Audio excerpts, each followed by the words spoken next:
Making friends in a dementia unit plays a big part to being able to live in it, but it varies significantly between men and women for several reasons. Firstly, women are the majority, so have a range of potential friends to choose from. Men, being the minority, have a restricted pool.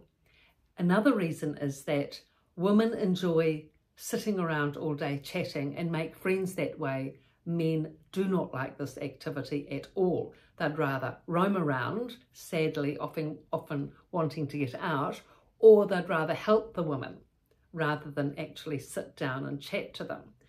They find it difficult to make male friends. They will engage well with past former male friends who come in and visit. That's always good. But actually making male friends in the unit with each other rarely happens. So, for example, in the dementia unit where I worked, men and making friends, the men tended to befriend the women as a whole.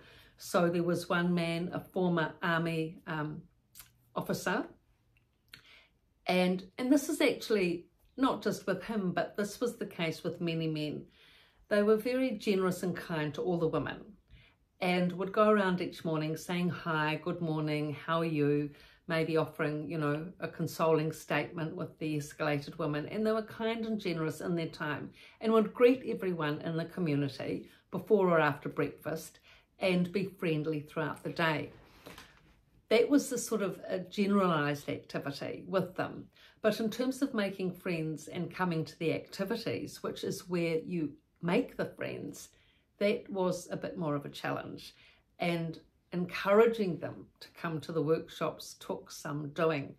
So you had to be a bit specific about this. For example, the army officer, former army officer, had very good history on naval warfare, army warfare, World War I and II. Winston Churchill knew the lot.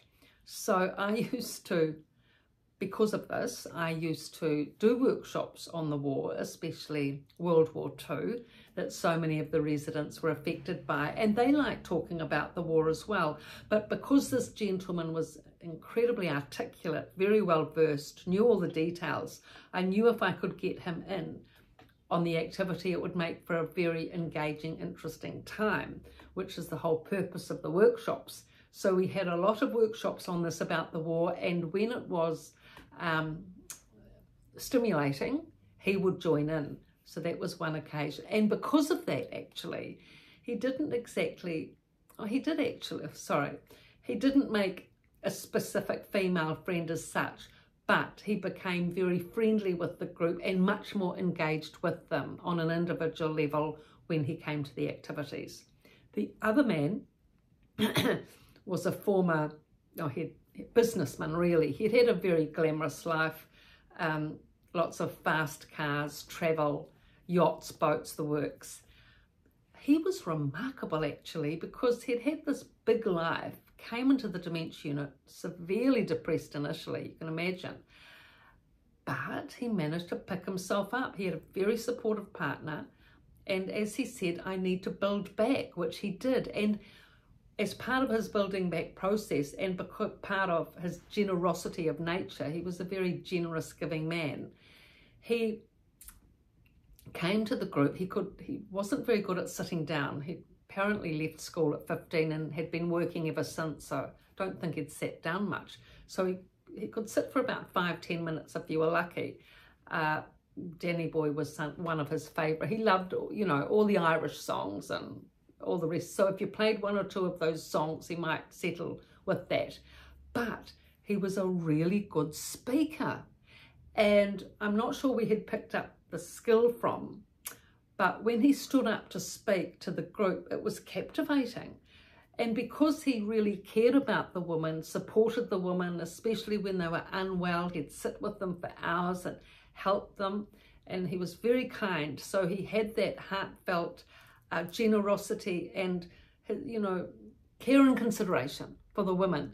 So when he stood up to speak, it was all about, we are a team, we are one, we can help each other, we can get through this, we can support each other.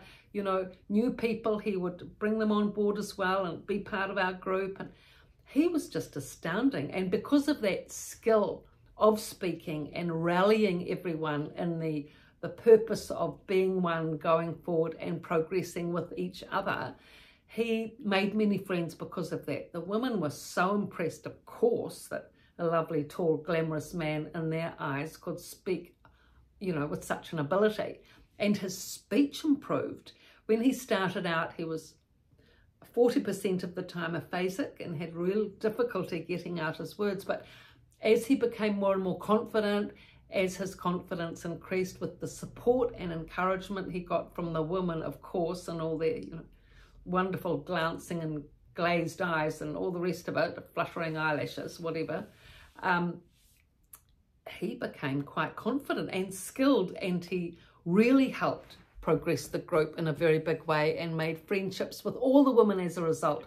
So I found that either an individual friend or friendship with the group, both were best, you know, to being able to create a positive life in a dementia unit for these people, and being able to enjoy each other's company and still, you know, have good experiences, which is what it's all about. So Residents' Voice and Residents' Rise I've written about in depth. All the residents' experiences, their voice is in these books, and their, you know, what they've been through, trials, tribulations, and successes. So please subscribe. And you can get those books on Amazon and my website, description below. Thank you for everything. Support. Please subscribe.